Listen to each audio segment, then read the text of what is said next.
What's going on, everybody? Welcome back to this Scale News Update. If you're not familiar with the show, that's where we talk about the news topics that happened in the scale world of RC over the past week. If you enjoyed the Scale News Update, hit the like button and let's jump into this week's topics. First for this week, any of you who own the Axial Rift beef tubes just released some beef tubes for those AR-14B axles. These tubes will be offered in brass and aluminum.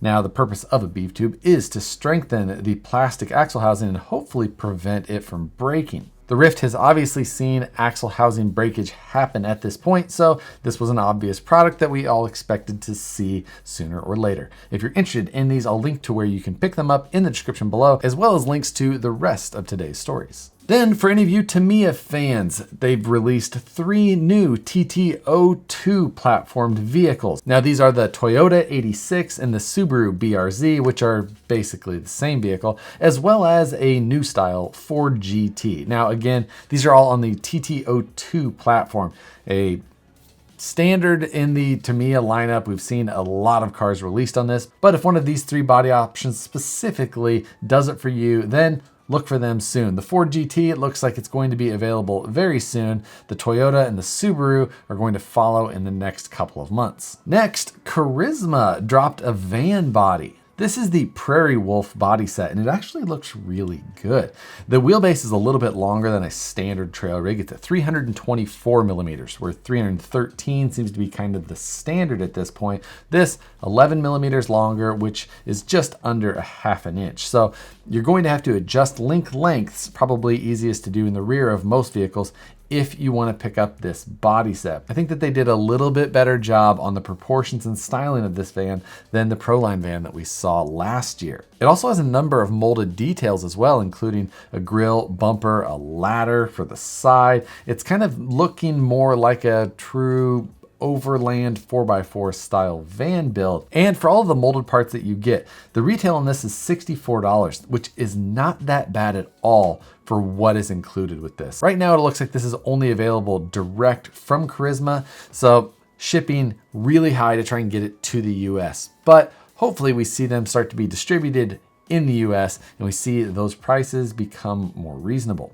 But if you just can't wait, I will link to where you can go buy it today. MST recently put up an updated schedule of their upcoming vehicles and body sets. Now, we had talked about the DC1, which is their Land Rover Discovery style rig that they're going to release. And at this time, they show that they're going to release a kit version at the end of June of this year. Now, we've seen teases of the body for some time. We saw a first prototype posted on social media, and now we're seeing the date of when it's supposed to become available in under a month. Now, if you don't want a kit version, you just want to get an RTR, then they show that the RTR version will be released at the end of September of 2021. And also, we talked about the van body that MST was going to release, and they touch on that as well, just showing that it's supposed to be released in both kit and RTR in Q4 of 2021. So something to look forward to. Definitely a different style van than what we've seen from Proline or the new Carisma one. This one is the smaller micro van style. I imagine that it's going to be significantly smaller than either of those 2 options that we've seen up to this point. But watch out for that. Definitely could lead to some cool scale builds.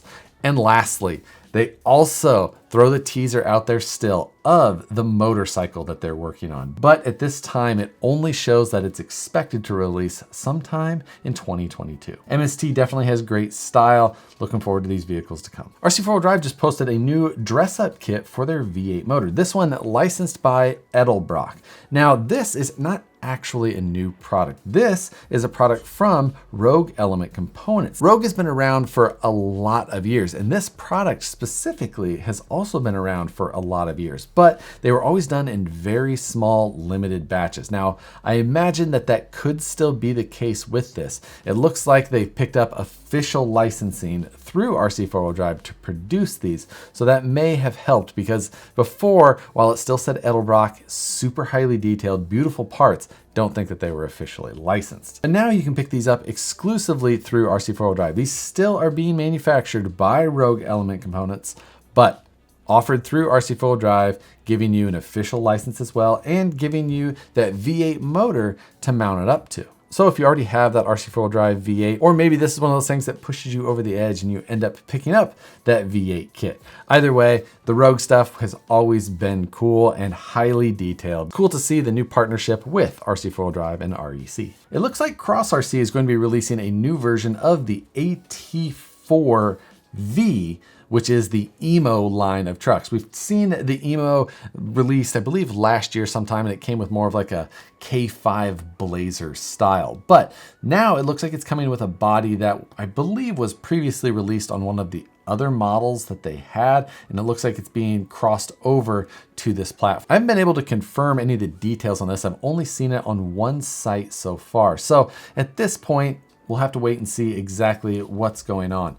Now, the Emo does have 2-speed as well as locking differentials, portal axles, scale details on the body, not too bad, but the proportions of the body leave a little bit to be desired on this version, especially compared to the K5 style that they released previously. The Cross Emo definitely hasn't picked up a lot of popularity in the United States, especially. Price-wise, it basically stacks right up against some of the other vehicles that have the same options, better reliability possibly, definitely better parts support for both aftermarket and OEM. Definitely has a big hill to climb before I think it picks up much popularity here in the States. Coming up later this week, Livestream takeover with Matt from the Scale Builders Guild and myself will be live on Wednesday, 6 p.m. Pacific, 9 p.m. Eastern time. Come join us as we chat about everything that's going on in the scale world. This Friday, I will not be doing a Friday Night Live, but I will be in Denver for the Rocus Rojo event. So if you're in the Denver area and you're gonna make it out to that, definitely hope to see some of you guys there, say hello, hang out, run some courses. Looking forward to that event. Again, Denver area, Red Rocks, they are allowing day of sign up, I believe. So I'll link to where you can find information on the event in the description below. If you're within traveling distance, it's worth the trip. It's an awesome place to crawl. It should be a great event. So hopefully I'll see some of you guys there. And since I won't have any other streams this weekend, I do hope to have a couple of videos ready to go up. With that, it's gonna do it for the news topics for this week. For this week's question, I've got some tires to get to mounting. So we'll just make it about tires. What is your favorite tire? What wheel size, what tire, and what's your least favorite tire? What works the best for you? What has not worked at all? Let's hear them. With that, hit the like button before you leave. Subscribe if you're not already. Hit the notification bell so you see the videos as soon as they get uploaded. As always, I hope you have an awesome rest of the week. We'll see you on the next one.